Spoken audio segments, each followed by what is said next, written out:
Hello students, চলে আসছি গোলকের এক্সারসাইজ 12-এর ক্লাস 10-এর 1 নম্বর অঙ্কটায়। একটি গোলকের ব্যাসার্ধের দৈর্ঘ্য 10.5 সেমি হলে তার সমগ্রতলের ক্ষেত্রফল হিসাব করে লিখি।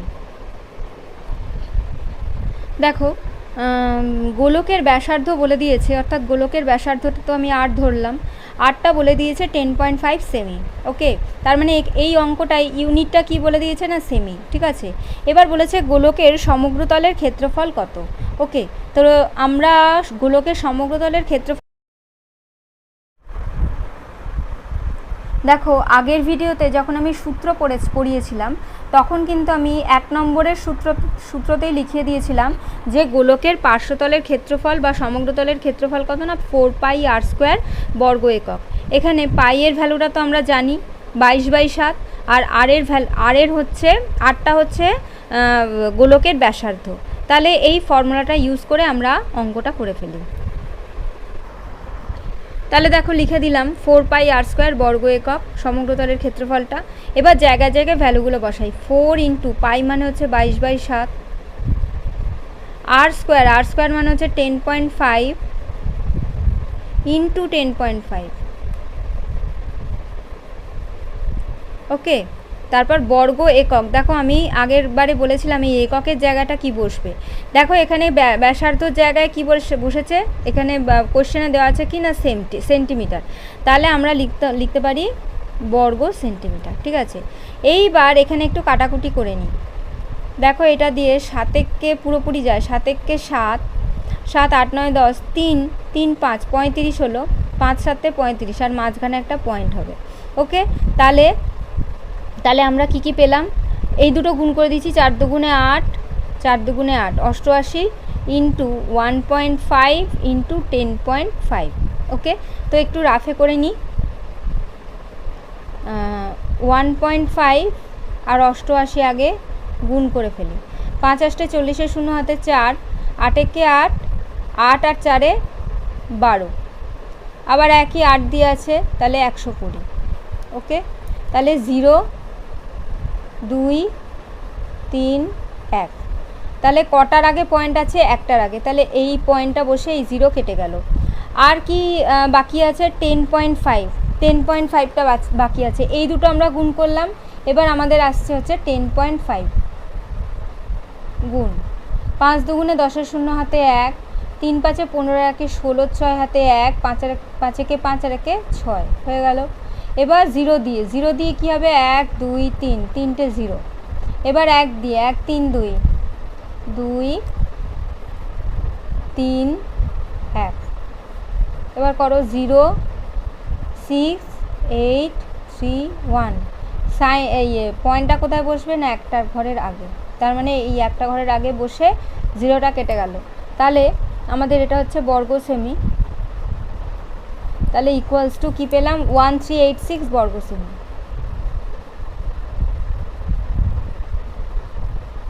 ব্যাস, এটাই হচ্ছে আনসার।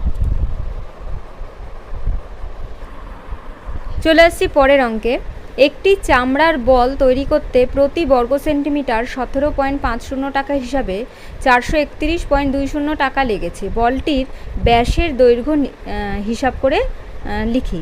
দেখো, একটি চামড়ার বল তৈরি করতে প্রতি বর্গ সেমি 17.50 টাকা হিসাবে 431.20 টাকা লেগেছে।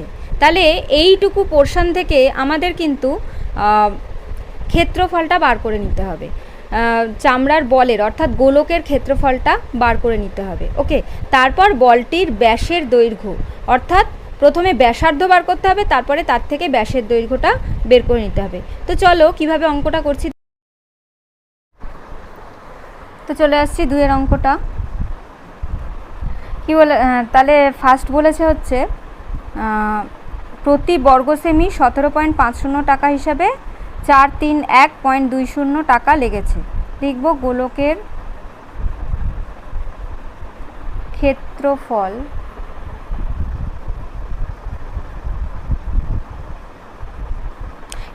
বলতে সমগ্রতল হোক বা পার্শ্বতল হোক সব একই হচ্ছে, তাই তো। গোলকের ক্ষেত্রফল 431.20 ডিভাইডেড বাই 17.50 এত বর্গ সেমি।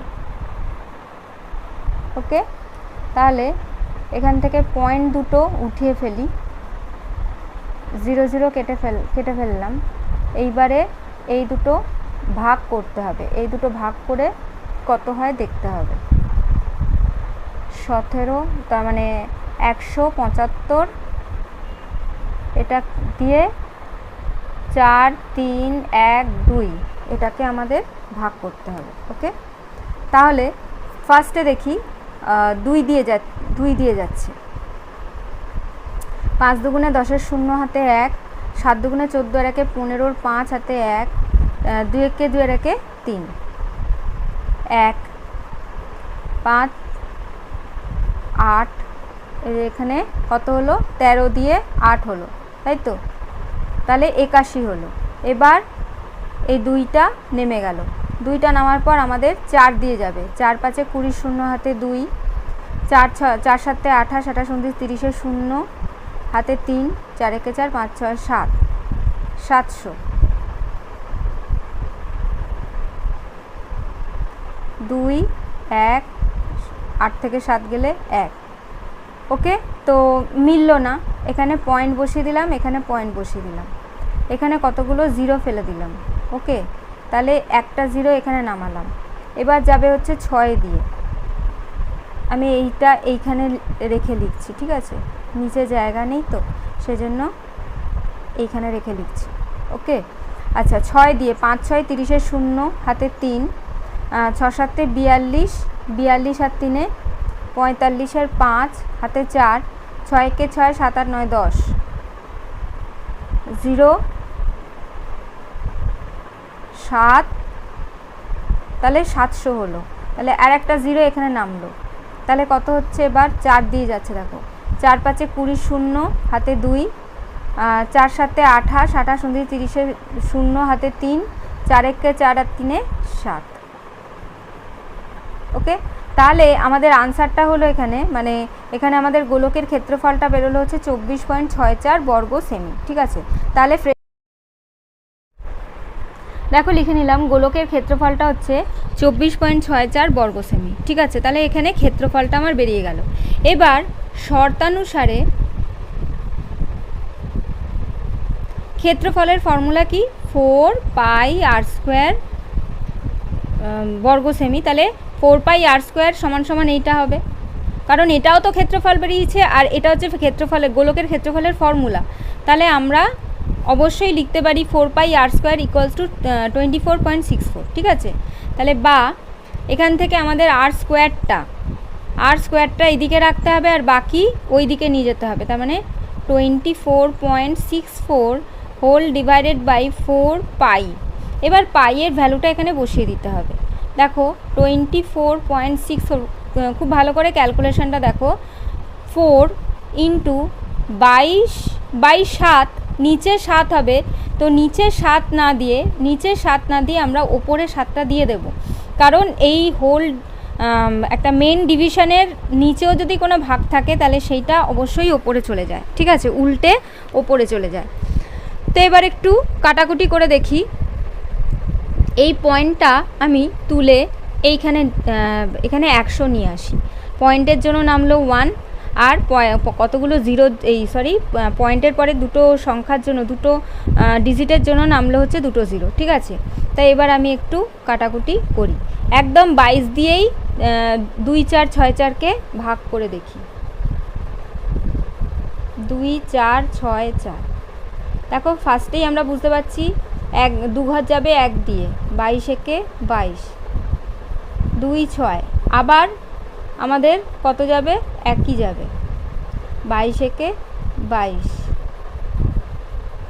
4 আর এই 4টা নামলো। এবার হচ্ছে 22 দুগুণে 44। ঠিক আছে, তাহলে আমাদের আনসারটা কি হলো? 112 হলো। এবার দেখা যাক 4 দিয়ে কিছু কাটাকুটি যায় কি না। 4 1-কে 4, 4 5 6 7 8 9 10, সরি 4 দুগুণে 8, 4 দুগুণে 8, 32 হলো। ওকে, তাহলে 4 আষ্টে 32, তাহলে 28। তাহলে আমরা এখানে পেলাম হচ্ছে 28 ইন্টু 7 ডিভাইডেড বাই 100। তাই এটা কি পেলাম, এটা আমরা অলরেডি আর স্কোয়ারটা পেয়ে গেছি, ঠিক আছে। এবার আমাদের বের করতে হবে আর, শুধু আর বের করতে হবে। তো এই আর বের করার জন্য যদি এই সাইড থেকে স্কোয়ার উঠে যায় তাহলে এই সাইডে আমার স্কোয়ার রুট চলে আসে। তাহলে দেখো এখান থেকে স্কোয়ার উঠে গেছে, শুধু আর এসছে, তাহলে এই সাইডে আমার স্কোয়ার রুট চলে আসবে। 28 ইন্টু 7 ডিভাইডেড বাই 100। এবার এটাকে একটুখানি ভেঙে ফেলি। 28 কি হয়, 4 7 28 হয়, ইন্টু 7 যেমন আছে তেমন থাকবে। আর এই 100টা ভেঙে ফেলি, যেগুলোই যৌগিক সংখ্যা থাকবে সেইগুলোকে আমরা ভেঙে ফেলবো, ঠিক আছে। 100টাকে ভেঙে ফেলি, কত হবে 10 ইন্টু 10, ঠিক আছে। এইবার দেখো এটাও একটা যৌগিক সংখ্যা, তাই এটাকেও ভেঙে ফেলি। কত হচ্ছে 2 ইন্টু 2, তাই না, 2 দুগুণে কত হয় 4, 2 into 2 into 7 into 7 divided by 10 into 10। এই হচ্ছে আমাদের আসলো আর এর মানে আরটা রুট ওভারের মধ্যে এই জিনিসটা আসলো। এবার আমরা কি করি না, রুট ওভারের থেকে বাইরে বার করার জন্য কি করি, দুটো সংখ্যা নিয়ে একটা সংখ্যাকে বাইরে বার করি। তাহলে এখানে একটা 2 বেরোবে, এখানে একটা 7 বেরোবে, আর এখানে একটা 10 বেরোবে, তাই তো। তাহলে 7 দুগুণে 14 বাই 10। ওকে, আচ্ছা, তাহলে এবার আমাদের ব্যাস বের করতে হবে। এটা কিন্তু আমাদের ব্যাসার্ধ বেরোলো। ওকে, আর মানে হচ্ছে ব্যাসার্ধ।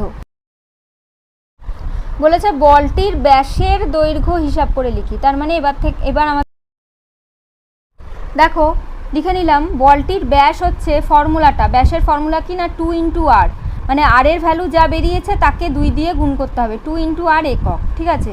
তো আর এর ভ্যালু আমার কত বেরিয়েছে না, আচ্ছা এখানে 2 লিখছি, 2 ইন্টু আর এর ভ্যালু বেরিয়েছে 14 বাই 10। ওকে, আর এককের জায়গায় হচ্ছে সেন্টিমিটার। এবার একটু কাটাকুটি করি, 5 দিয়ে যাচ্ছে। এবার 14কে 5 দিয়ে একটু ভাগ করে ফেলি, 5 একে 5, 5 দুগুণে 10, 3 5 15, 15 হবে না, তাহলে 5 দুগুণে 10, 4, তাহলে পয়েন্ট দিই, পয়েন্ট আসবে, কতগুলো 0 বসিয়ে দেবো, একটা 0কে নিচে নামাবো, 5 আষ্টে 40। তাহলে এটা বেরোলো হচ্ছে কি 2.8 সেমি। এটাই হচ্ছে আনসার।